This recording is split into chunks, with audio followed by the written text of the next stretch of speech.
stories don't define you, but how you tell them will. Hi, I'm Sarah Elkins, your host and Chief Storymaker of Elkins Consulting. We share stories for many reasons, to persuade, to entertain, and to connect. But what we sometimes forget is the impact of the stories we tell ourselves. Whether you're sharing personal stories or business stories, how you share them makes a difference in how you remember them and in how you're being perceived by the people you're sharing them with. In this series, you'll hear stories that will resonate with you, and you'll nod your head in understanding, and then we'll dig into the lessons from each of those situations.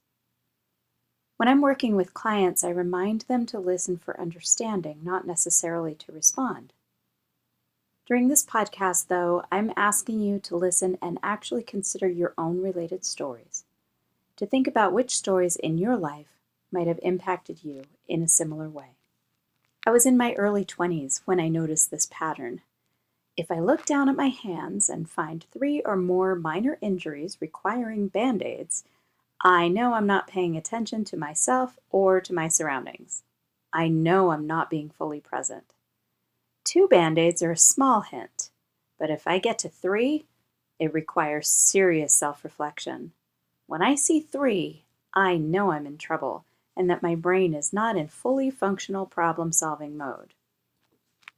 Seeing multiple injuries on my hands is just one small hint to myself to take a walk, a drive, or simply find some space to clear my head.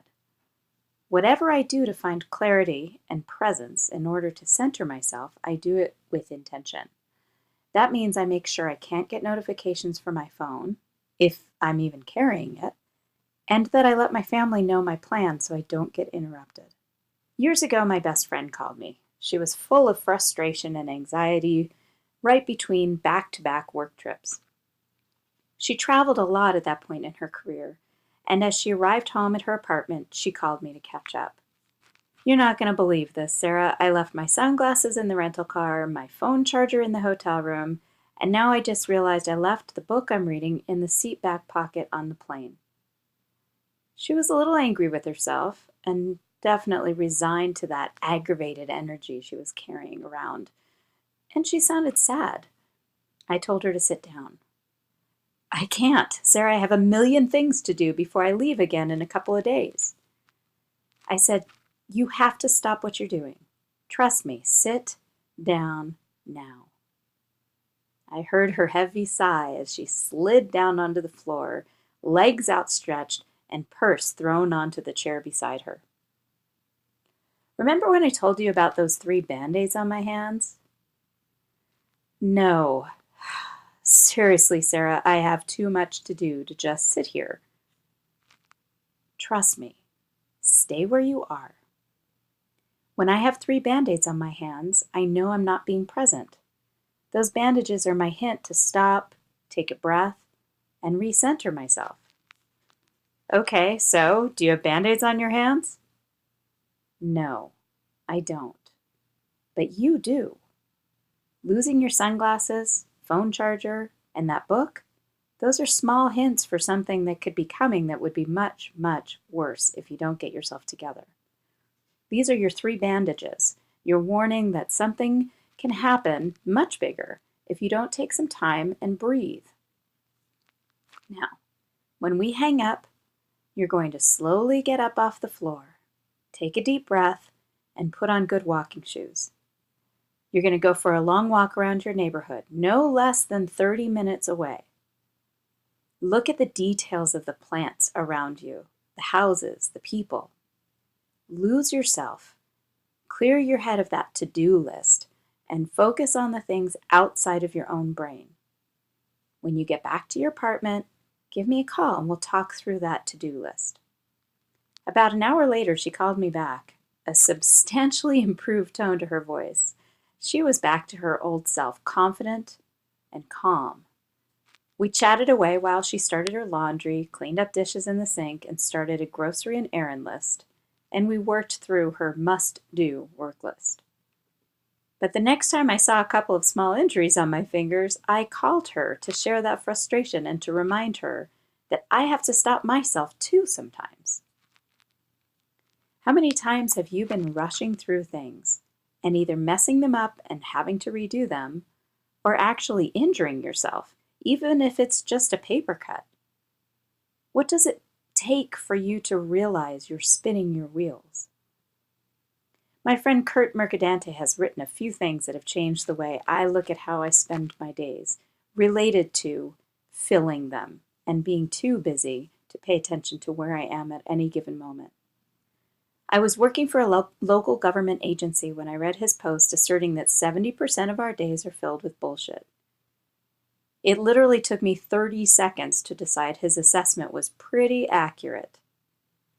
And then he mentioned something in a post about scheduling specific amounts of time for specific projects. For instance, knowing that if you schedule an hour to complete a project, it'll take you an hour to complete that project. Schedule 2 hours, it'll take you 2 hours. And then there was this recent post that he put out. Doing more work isn't the same thing as being productive. That one really resonated with me. The next time you start to see yourself spinning wheels, having to do things more than once, and seeing band-aids on your hands, consider whether everything you're spending time and energy and stress on is more work, or is it productive time being spent? Here's your challenge for this week. Figure out what your 3 band-aids are. Are they small physical injuries on your hands like mine? Are they lost items like keys, sunglasses, or a wallet? The next time you notice a few things out of step, stop what you're doing and breathe for a minute. Take inventory of the previous few days ahead of time. Take inventory of the previous few days to see if maybe you've been missing something. And then walk, bike, do something creative. And if this one is tricky for you, I often recommend using those coloring books with the patterns that you can get at the local art store, along with a pack of colored pencils. But whatever you do something that clears your head. It must take some time, a minimum of 30 minutes, to be intentional about finding that balance again. And while you're thinking about what your 3 band-aids are and what they represent, consider the consequences of not being present when you're driving, when you're spending time with your children or your aging parents, cooking with heat and sharp objects. In my experience, if I don't pay attention to those bandages, I'm risking a lot more serious damage. Please be sure and visit my website, elkinsconsulting.com, to read the associated blog post to this podcast episode. There are links to Kurt's articles, as well as more information about what Elkins Consulting can do to help you and your leadership and sales teams improve communication using storytelling as a foundation of our work. Thank you for listening to Your Stories Don't Define You, How You Share Them Will. Please visit my website for more podcast episodes, blog posts, and information about how I can help you develop and share your stories at elkinsconsulting.com.